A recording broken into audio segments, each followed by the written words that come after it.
My family said I owed them my talent, so they stole my life's work, trashed my studio, and tried to blackmail my fiancée. They thought they had me trapped, but they didn't know their entire legacy was built on a crime I was about to expose. When I was 7 years old, I told my mom that when I grew up, I wanted to compose music for movies.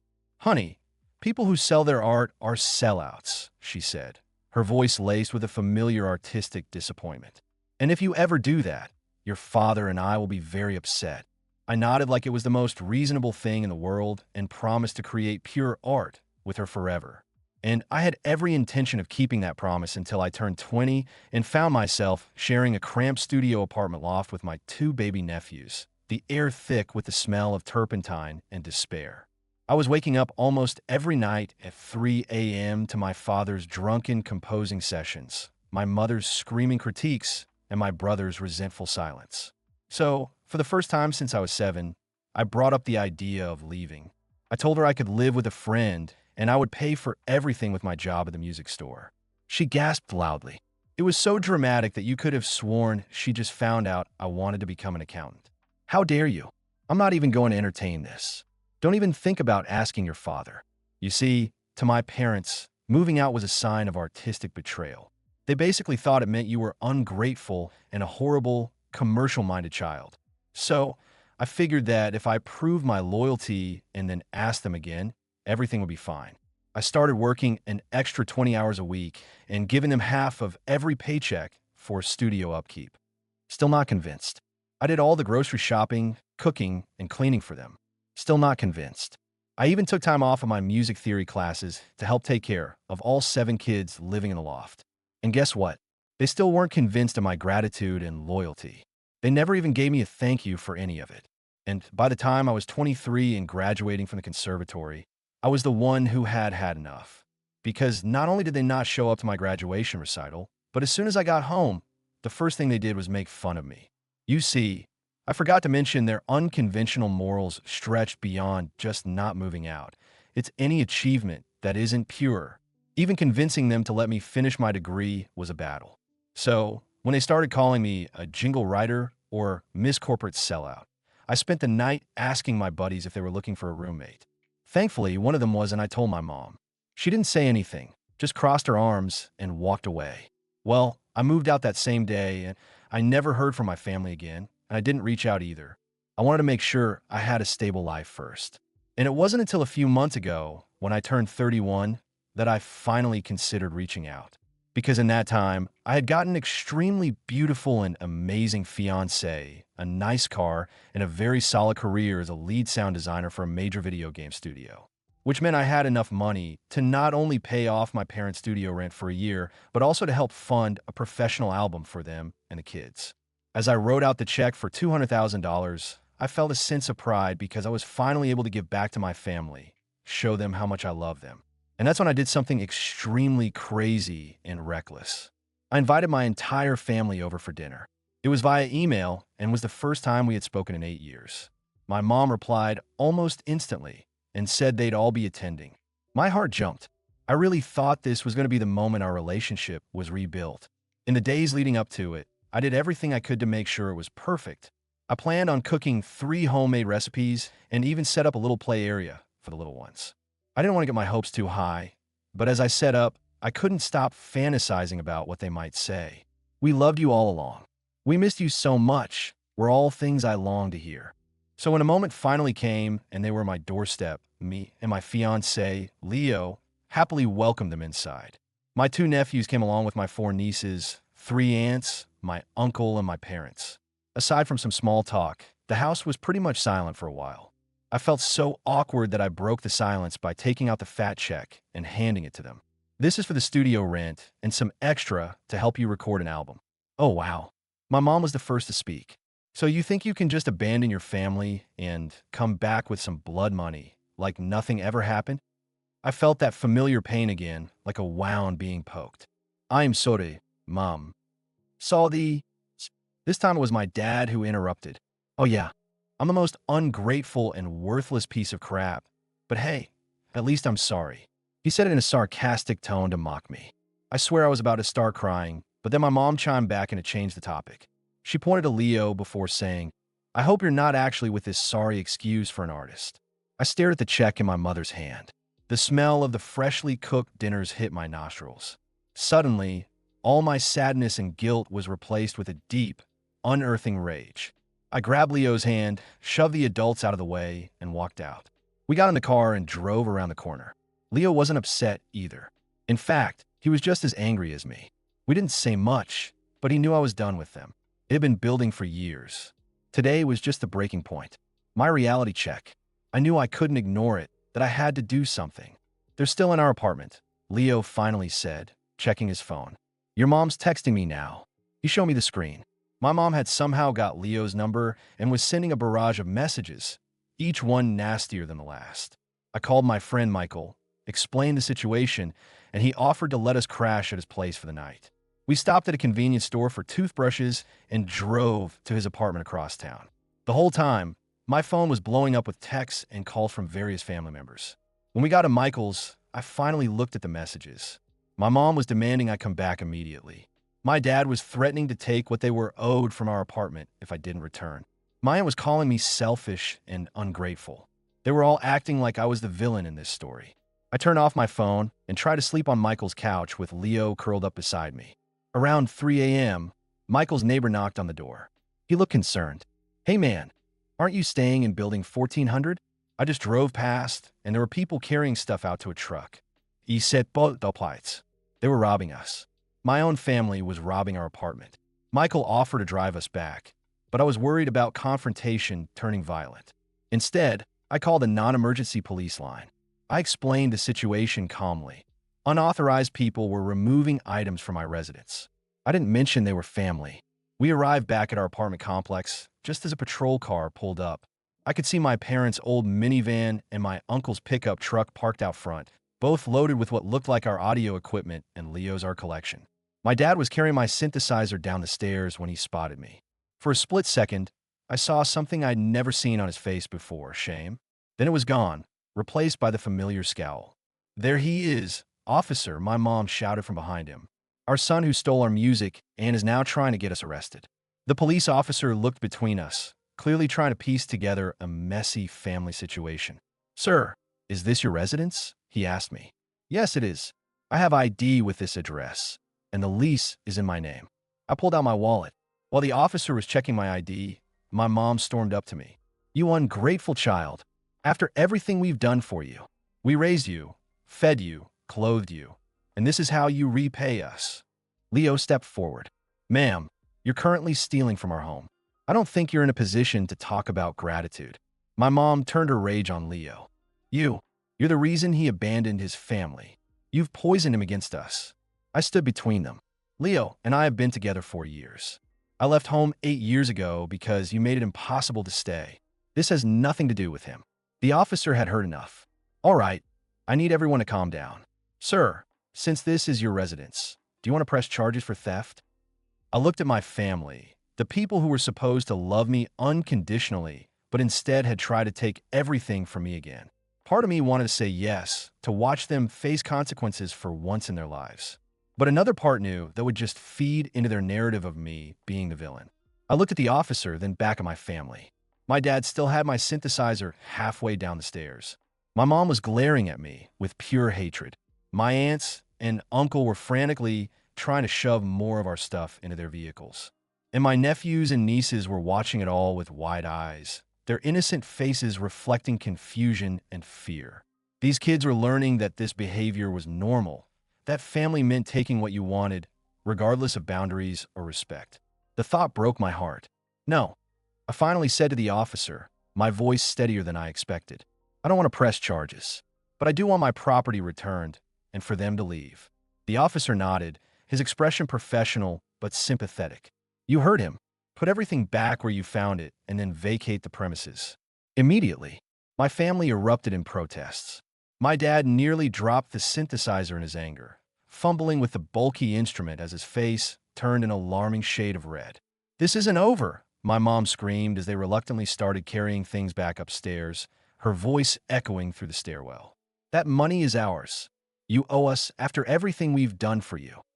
It took almost an hour for them to return everything to our apartment, each item placed back with aggressive resentment. The officer stayed the whole time, bless him, standing vigilantly by the door with his arms crossed. When they finally left, he suggested we change our locks immediately. He also recommended we document all our belongings in case they tried something like this again. His years of experience clearly telling him this wasn't the end of the conflict.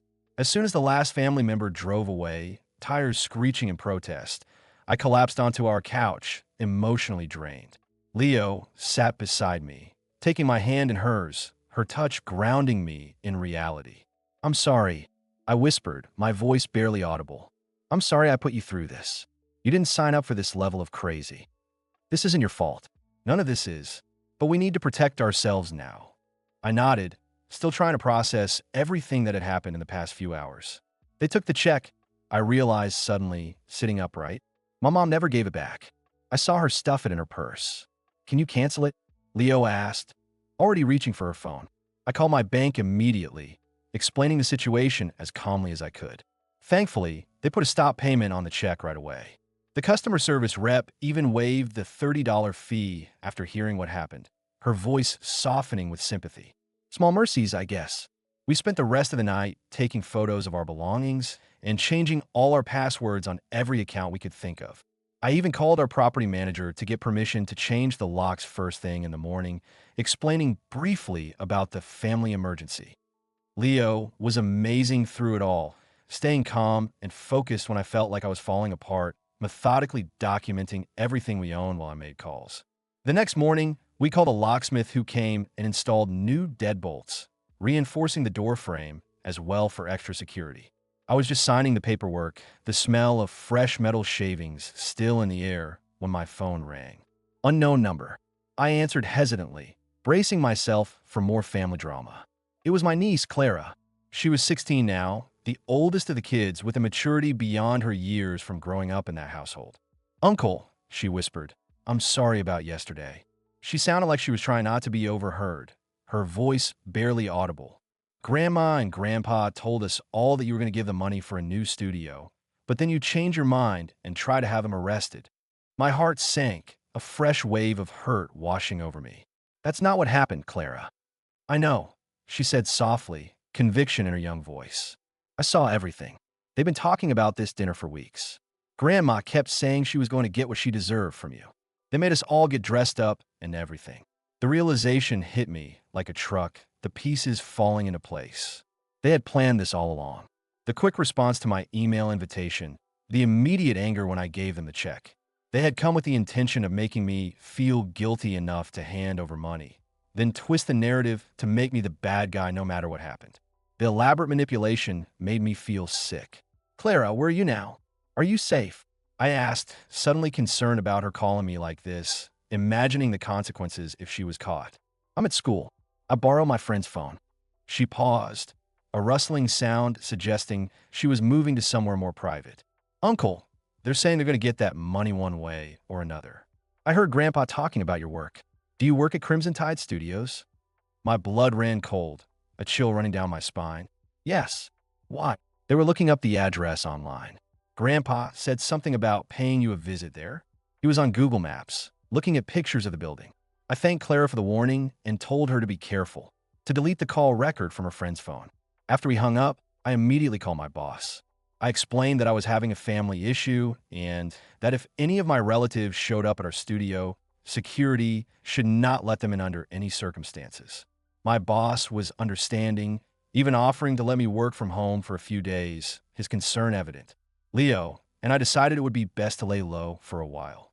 We ordered groceries for delivery and worked from home, creating a temporary fortress. I was constantly checking the parking lot from our window, half expecting to see my parents' minivan appear at any moment, jumping at every car door that slammed. 3 days passed without incident. I was starting to think maybe Clara had misunderstood, or maybe my parents had just been making empty threats in the heat of the moment. Then Thursday morning, I got a call from HR. "Mr. Hayes," said Jessica, the HR director, her normally cheerful voice strained, "we've received some concerning communications about you. Would you be able to come in for a meeting today?" My stomach dropped, acid rising in my throat. "What kind of communications?" Jessica hesitated, choosing her words carefully. I'd rather discuss this in person. How's 2 p.m.? I agreed to the meeting, then immediately called my boss, Joseph. He picked up on the first ring. I was just about to call you, he said, sounding stressed. Your parents have been emailing everyone in the company. They're claiming you stole their musical compositions for the game's soundtrack and that you're unstable. They sent screenshots of texts supposedly from you threatening them. It's getting pretty ugly. What? Those are fake. I never sent any threats. I insisted, panic rising in my throat, my hands beginning to shake. I know, Joseph said quickly. Look, HR has to follow protocol here, but I've got your back. Just come in, explain the situation calmly, and bring any evidence you have that these people are oh, crazy, I suggested, a hysterical laugh threatening to escape. Your words, not mine, Joseph replied, but I could hear the sympathy in his voice. I spent the next hour gathering evidence. The police report from when my family tried to rob us, screenshots of the threatening text they had sent me, and even pulled up my bank statement showing the stop check for $200,000 that I tried to give them. I organized everything meticulously, determined to protect my professional reputation. Leo drove me to the office since I was too nervous to drive myself, my legs feeling like jelly. Wanted to come in with you? She asked as we pulled into the parking lot, squeezing my knee reassuringly. No, I need to handle this myself, I said, trying to sound more confident than I felt, straightening my tie nervously. But thank you. I walked into the HR meeting room at exactly 2 p.m., clutching my folder of evidence. Jessica was there along with Joseph and someone from legal, a woman I recognized but couldn't name. They had a folder of printouts in front of them, looking solemn. Thank you for coming in, Jessica began formally. We've received multiple emails from people claiming to be your parents. They've made some serious allegations against you, including theft of intellectual property and threatening behavior.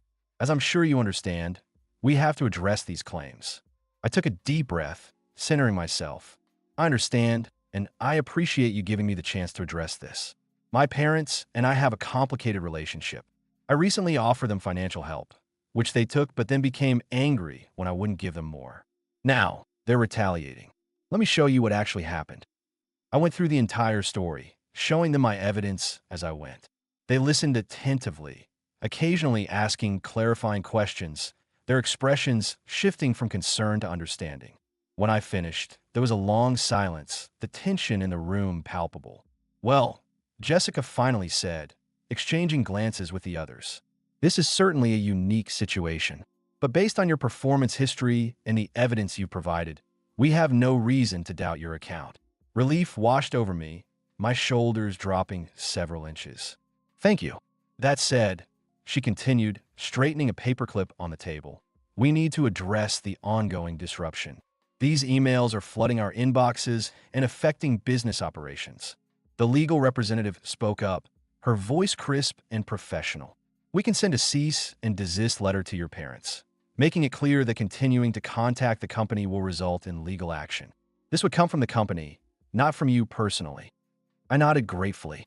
I think that will be best.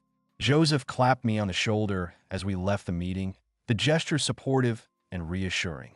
Don't worry about this affecting your position here. We all have family drama sometimes, though yours is. He trailed off, searching for a diplomatic word. A complete nightmare, I suggested, managing a weak smile. He laughed. Something like that. I thought that would be the end of it. The company sent the cease and desist letter, and the emails stopped abruptly. Leo and I started to relax a little, the constant tension beginning to ease. We even went out for dinner one night, our first time leaving the apartment together in over a week, enjoying a quiet meal at our favorite Italian place. That was when things got even worse. When we got home from dinner, our apartment door was ajar, a sliver of darkness visible through the gap. My heart sank as I pushed it open, instinctively moving Leo behind me. The place had been ransacked, drawers pulled out, furniture overturned, everything of value gone.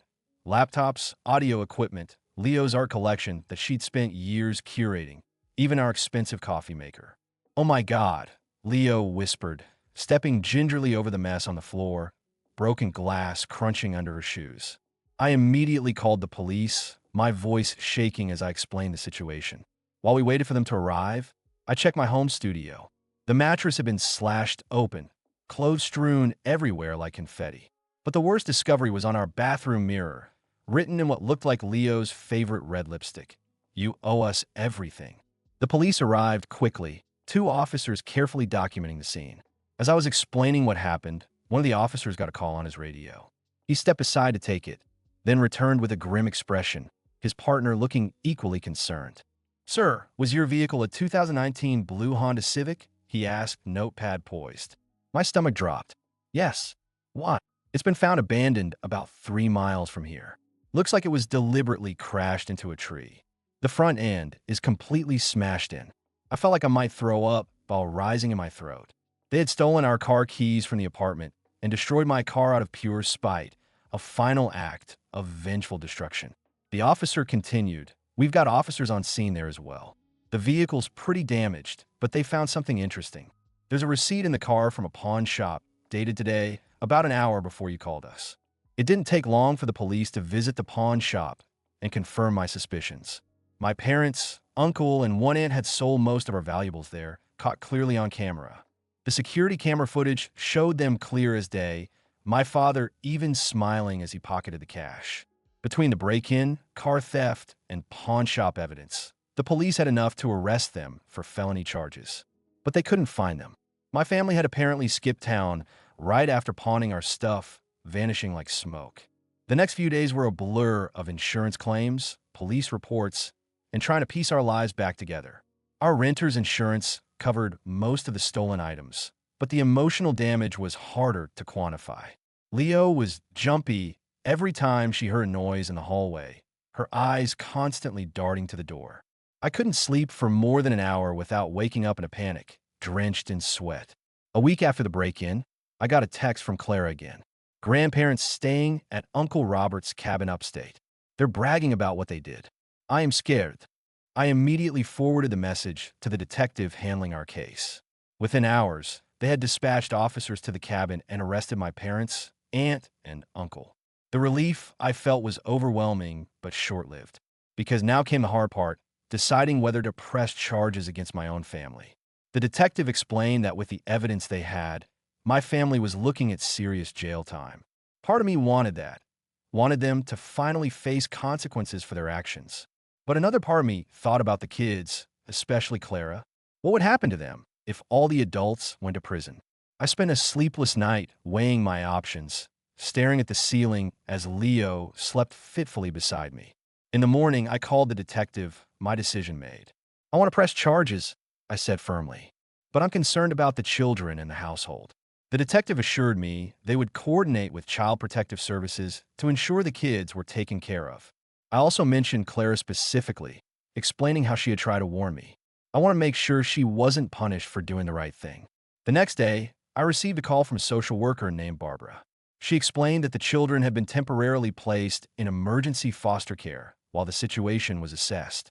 "Clara has asked specifically to speak with you," Barbara said, her voice kind but professional. "Would you be willing to meet with her?" I agreed immediately.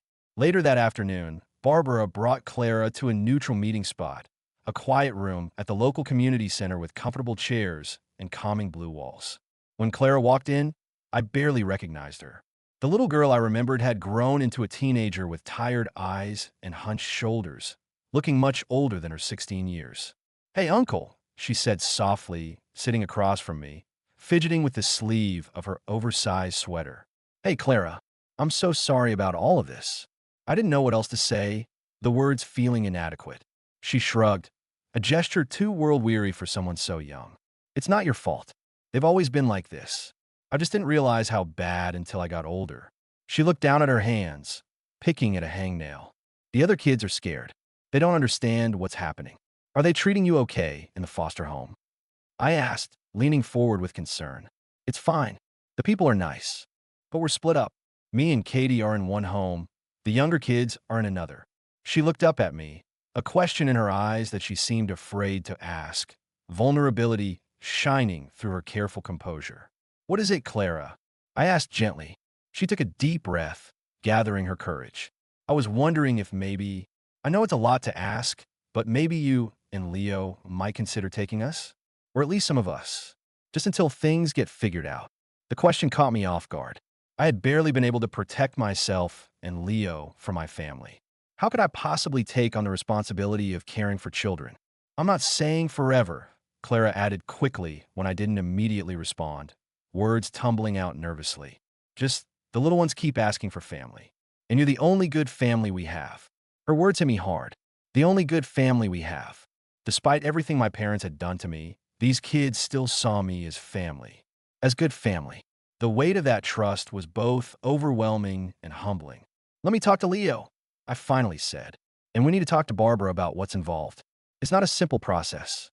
Clara nodded, a tiny spark of hope in her eyes, the first brightness I'd seen there today. That evening, I explained everything to Leo. I expected her to be hesitant. After all, we were still dealing with the aftermath of the break-in, and taking in children was a massive responsibility, one we hadn't planned for. We should do it, she said without hesitation, surprising me completely. Really? You'd be okay with that? I asked, searching her face for any sign of doubt. Leo took my hands in hers, her expression resolute. Those kids need someone stable in their lives, someone who can show them what a healthy family looks like. Who better than us? I kissed her, overwhelmed with gratitude for this amazing woman I was going to marry. The next day, we met with Barbara to discuss becoming emergency foster parents for the children. The process would be expedited given the circumstances, but we'd still need to complete background checks, home inspections, and training. It would be at least a couple of weeks before any of the children could potentially be placed with us. In the meantime, my parents' court date was approaching. The prosecutor had reached out to discuss my testimony. The evidence against my family was overwhelming. Security footage, fingerprints, the pawned items, the crash car, and my testimony. They were facing significant jail time. 2 days before the court date, I received a call from an unknown number. Against my better judgment, I answered. Hello. Don't testify. It was my father's voice, low and threatening. You testify against us, and you'll regret it for the rest of your life. My hand tightened around the phone. Are you threatening me? Because that's another charge they can add to your list. It's not a threat, it's a promise, he growled. You think you know everything? You have no idea what we're capable of. Actually, I think I have a pretty good idea now, I replied, trying to keep my voice steady. Theft, destruction of property, harassment, breaking and entering. What else am I missing? There was a pause. Then he said something that chilled me to the bone. Ask Leo about the art school scholarship. Asked her what really happened there. The line went dead. I stared at my phone in confusion. Leo had attended a prestigious art school in Portland for a year before we met. She'd mentioned it was a difficult time in her life, but hadn't gone into details, and I hadn't pushed. When Leo got home from work that evening, I told her about my father's call. Her face went pale when I mentioned the scholarship. What did he mean, Leo? What happened in Portland? She sat down heavily on her couch. I don't know how they could possibly know about that. She took a deep breath. I had a plagiarism scandal when I was there. I was almost expelled. It's not something I talk about because I'm still ashamed of how bad things got. I sat beside her, taking her hand. You have nothing to be ashamed of. But how could my parents know about this? I have no idea, she whispered. It's not public information. The only people who know are my parents and my old professors. A horrible thought occurred to me. My parents mentioned looking me up online after I left. What if they've been stalking me, and by extension, you all these years? What if they contacted your family somehow? Leo's eyes widened. My mom would never, but my dad might. He never approved of me moving away from home. He's still pretty traditional in some ways. I pulled out my phone and dialed Leo's mom's number. She picked up on the third ring. Hello, Thomas. Is everything okay? She sounded concerned. Leo and I usually called her together on Sundays. Hi, Mrs. Johnson. Quick question. Has anyone contacted you recently? Asking about Leo? Specifically about her time in Portland? There was a pause. Actually, yes. A woman called about a month ago, claiming to be doing a background check for a job Leo had applied for. She asked some very personal questions. I refused to answer and told her to contact Leo directly. My heart sank. Did she say her name? Let me think. I believe she said her name was Karen. My aunt's name. They had been planning this for weeks, gathering ammunition to use against us if things went south. I explained the situation to Leo's mom, who was horrified. She promised to call Leo's father and find out if he had been contacted as well. When I hung up, Leo was shaking. They're trying to use my past against me. To what end? To discredit us both? I realized. If they can paint you as a fraud and me as someone who enabled your instability, they might think they can create reasonable doubt about our version of events. Leo's expression hardened. Well, it won't work.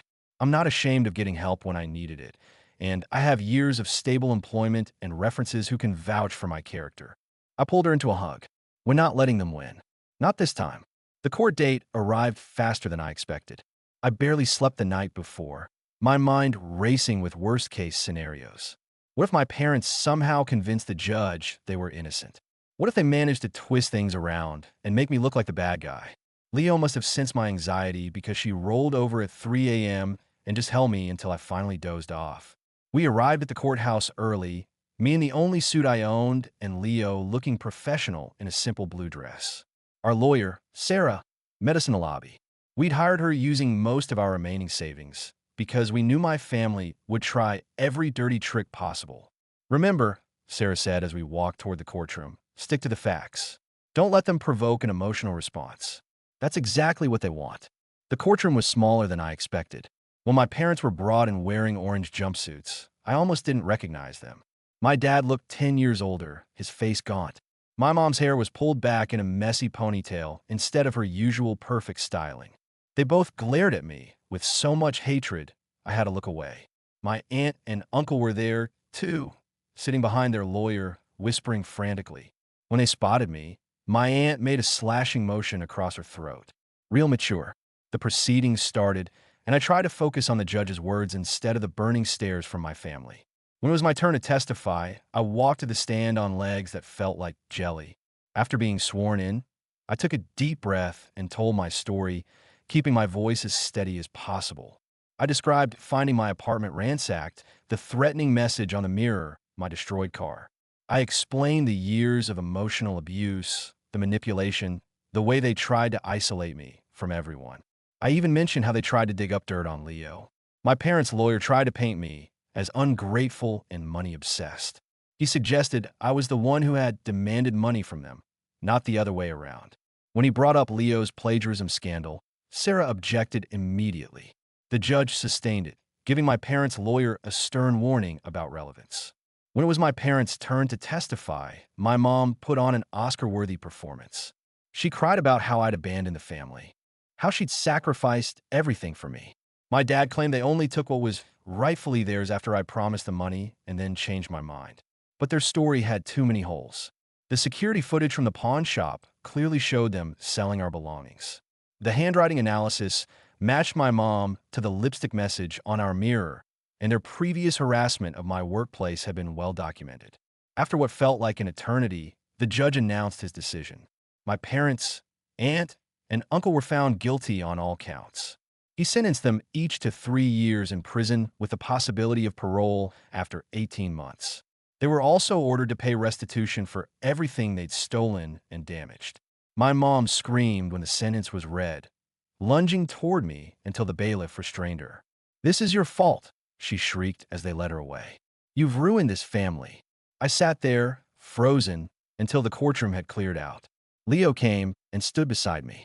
"It's over," she whispered. But it wasn't quite over. We still had the kids to think about. The next few weeks were a whirlwind of paperwork, home inspections, and foster parent classes. We moved to a larger apartment with 3 bedrooms and started preparing for the children. Clara would come first, then hopefully the younger ones once we got settled. Barbara, the social worker, was amazing through the whole process. She fast-tracked our application and helped us navigate the complex system. When she told us we'd been approved to take Clara, I nearly cried with relief. The day Clara moved in was both terrifying and wonderful. She didn't have much, just 2 duffel bags of clothes and a backpack with some books. When she walked in her new room, which Leo had painted light purple and decorated with fairy lights, she just stood there, staring. "Is it okay?" I asked nervously. "We can change it if you don't like it." Clara turned to us, her eyes watery. No one's ever given me my own room before. Those first few weeks weren't easy. Clara had nightmares almost every night. She was jumpy around loud noises and apologized constantly for the smallest things, taking too long in the bathroom, eating too much at dinner, leaving a cup on the coffee table. It broke my heart to see how conditioned she was to expect punishment for normal human needs. Leo was incredible with her. She showed infinite patience, gently reassuring Clara that she wasn't in trouble, that she was safe here. Slowly, Clara started to relax. She even smiled occasionally, a small, hesitant thing that lit up her whole face. A month after Clara moved in, Barbara called with good news. They were ready to place two more children with us. Katie, who was 10, and Mason, who was 7. The youngest two would remain in their current foster home for now, as they were doing well there and had bonded with the family. Katie and Mason arrived on a rainy Sunday afternoon. Katie was serious and watchful, her eyes constantly scanning for threats. Mason hid behind her at first, peeking out occasionally with curious eyes. But by dinner time, he was chattering away about dinosaurs, his earlier shyness forgotten. That night, after the kids were asleep, or pretending to be, I could hear Katie whispering to Mason through the wall. Leo and I collapsed onto our bed, exhausted but happy. "We're really doing this," I said, staring at the ceiling in disbelief. Leo turned to me. "Do you regret it?" I thought about dinner earlier, how Clara had helped set the table without being asked, how Katie had carefully cut Mason's chicken into bite-sized pieces, how Mason had declared my mediocre spaghetti the bestest ever. I thought about the thank you note Katie had shyly handed me, written in careful block letters. Not for a second, I answered honestly. The months passed in a blur of school runs, homework help, and doctor appointments. There were difficult days, like when Mason had a complete meltdown in the grocery store, or when Katie refused to speak for 3 days after a phone call with a social worker. But there were amazing moments, too. Clara getting an A on her history project, Mason losing his first tooth, Katie finally calling our apartment home. 6 months after the kids moved in, we received a notice that my parents were eligible for their first parole hearing. The thought of them being released sent me into a panic spiral. What if they came after us again? What if they tried to take the kids? Sarah, our lawyer, helped us file for a permanent restraining order against my entire family. She also connected us with a family court attorney to discuss more permanent custody arrangements for the children. The goal was still family reunification, according to the system, but given the circumstances, there was a strong case for terminating my parents' parental rights. The day of the parole hearing arrived. I decided to attend, despite Leo's concerns, leaving her home with the kids. I needed to face my family one more time to make sure they understood I wasn't backing down. The prison meeting room was cold and sterile. My parents shuffled in, wearing handcuffs, looking smaller somehow.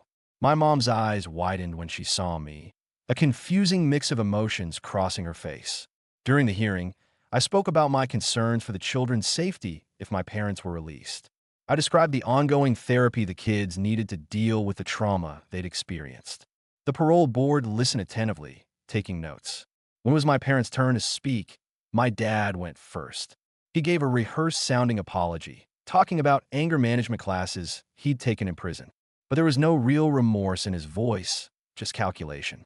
My mom was different. She looked directly at me as she spoke. "I've had a lot of time to think in here," she said, her voice hoarse.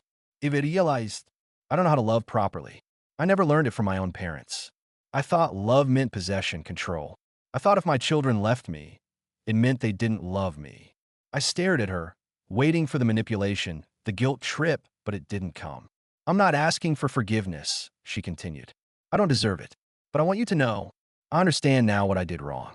And her voice broke. "I hope those children are happy with you. Happier than they ever were with me." I didn't know what to say. This wasn't the script I'd expected. For a brief moment, I saw a glimpse of what might have been if she'd gotten help decades ago. But it was too late now. Too much damage had been done. The parole board denied their release, citing the seriousness of their crimes and ongoing safety concerns. They would be eligible to apply again in 6 months.